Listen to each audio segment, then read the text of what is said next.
Hi there, and welcome to the ATS podcast with me, Will Brown, and John Soulsby, where we break down chunks of health and fitness information into bite sized pieces, remove a bunch of the noise, and just leave what's relevant. Today we are on episode 59.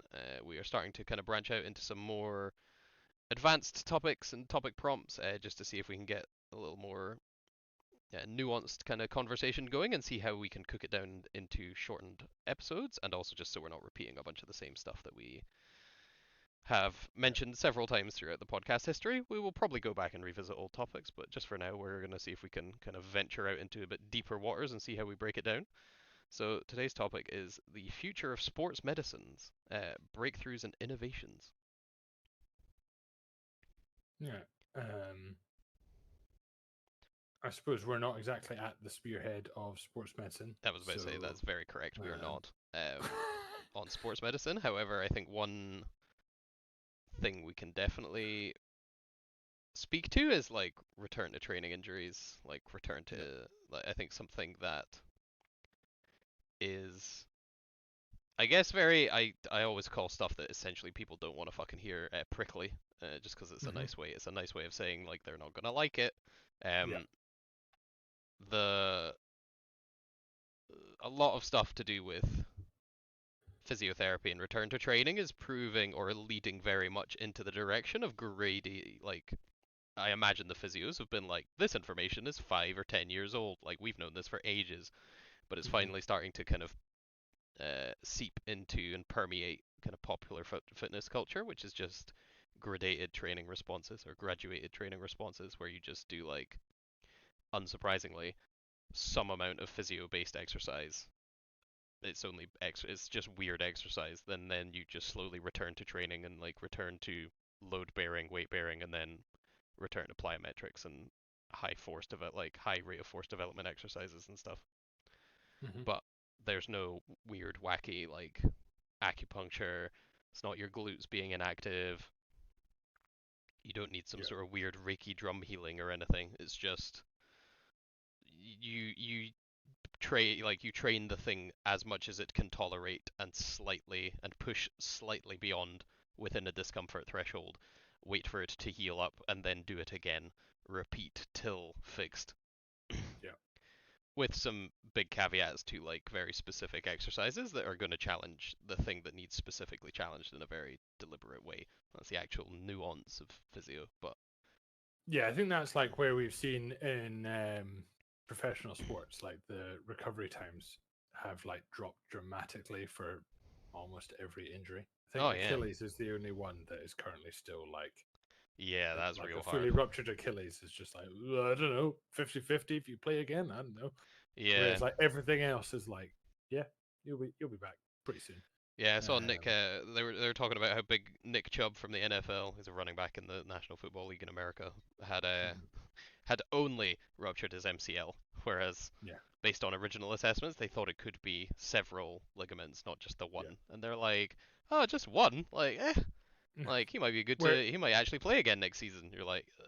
that's wild. Whereas I feel like 10 years ago, rupturing your MCL, they're like, Yep, don't know. I you're think gone. that's you done, bud. Back of the farm. And like a rugby one, like Sia Khaleesi, the captain for South Africa, had like I think it was either partially or fully ruptured ACL 4 months ago, 5 months ago, and is back full playing in the World Cup. Like wild. Yeah, that turnaround is quick. Um, I remember when they thought big Adrian Pearson's like 1 year turnaround, like 1 season turnaround for an MCL tear or whatever was enormous. yeah. And it is pretty the I feel like the potential for stuff is always quite rowdy. Like the Yeah. I imagine the graft technology and various things that people will be doing is going to be pretty cool. I think innovation wise, I guess like the proliferation of like stem cell therapy and stuff, Yeah.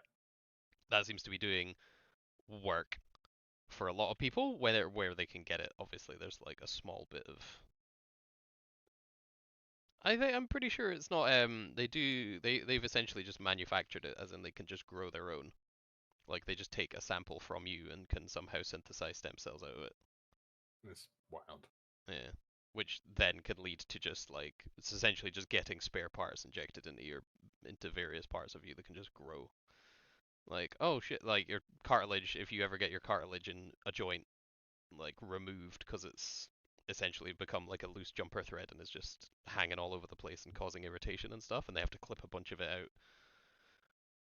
It is within possibility that you can just get a bunch of stem cells injected and grow a bunch of cartilage, which is mental. I think, yeah, that maybe more in American sports than UK. The stem Because cell they stuff. no, sorry, just with general injury like recovery. Hmm. I was just looking there because I know American sports in general were terrible for being like you had to be. It was like first in, last out, horse shit. Oh, in terms of workload, yeah, they've got like a bunch of Yeah, unions and stuff now as well. but like making college athletes like essentially be in the gym at 5 in the morning and being still at practice for late, so they got like 5 hours sleep a night, and they're starting to come around to be like, maybe that's the best. Yeah, maybe we should let them recover. Yeah. Which, yeah, definitely seems to be the way forward. I think the recovery times and stuff. Once all the technology kind of compounds and trickles down a bit more, like the recovery for a lot of stuff will be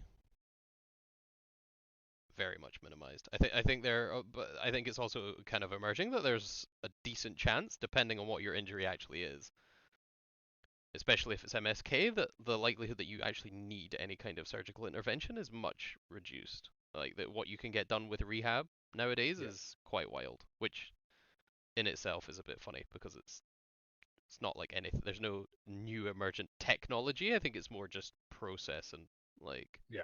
A better information. understanding of what we need to do. Yeah, so if you're on the fence of like, oh, maybe I need to get myself sliced open and get something fixed up, you might not.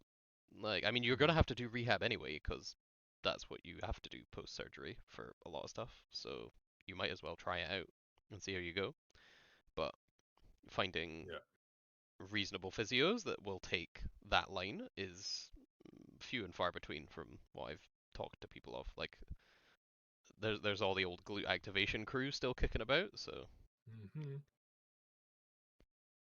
but yeah, future of sports medicine, exciting. See how we go with the trickle down from elite sports medicine into what's available for everyday people. And we will catch you guys in the next one.